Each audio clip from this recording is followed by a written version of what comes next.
గుంటూరు జిల్లాలో ఎగువ ప్రాంతాల్లో కురుస్తున్న వర్షాలకు వరద నీరంతా దిగువ ప్రాంతానికి పోటెత్తుతుంది.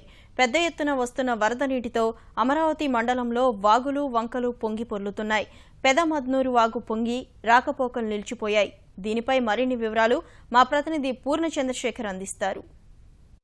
గుంటూరు జిల్లాలో జనజీవితాన్ని అస్తవ్యస్తం చేశాయి. ప్రధానంగా నసరావుపేట, మాచెల్ల, సత్తెనపల్లి ప్రాంతాల్లో కురిసినటువంటి వర్షపు నీరంతా కూడా పూర్తి స్థాయిలో కిందకి ప్రవహిస్తుండడంతో ఆ ప్రాంతాలన్నీ కూడా వరద ముంపుకు గురైనటువంటి పరిస్థితి. మనం ప్రస్తుతం అమరావతి మండలంలోని పెదమద్దూరు వద్ద ఉన్నాం.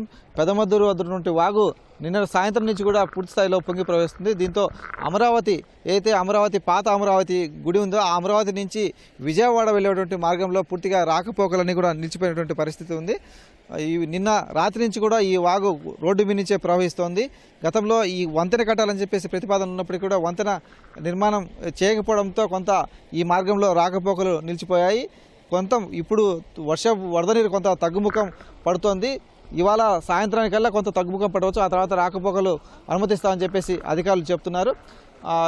దీంతో ఈ అమరావతికి వెళ్ళేటువంటి మార్గం కూడా మూసుకుపోయిందని చెప్పాలి.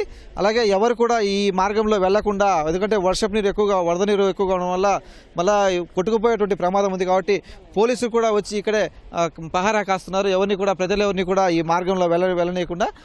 మరోవైపు ఇప్పుడు ఈ వరద నీటి కారణంగా ఈ ప్రాంతంలో పంట పొలాలు కూడా మునిగిపోయాయి. చాలా వరకు ప్రధానంగా పత్తి, మిరప, మినుము ఇలాంటి పంటలన్నీ కూడా ఈ ప్రాంతంలో వేస్తున్నారు. ఒక పెదమద్దూరు ప్రాంతంలోనే 400 నుంచి 500 ఎకరాల పంట నీట మునిగినట్టుగా ఇక్కడ స్థానిక రైతులు వీరందరూ కూడా చెప్తున్నారు. అలాగే ఈ వరద నీరు తగ్గేంత వరకు కూడా ఇక్కడ పోలీసు పహారా ఉంటుంది.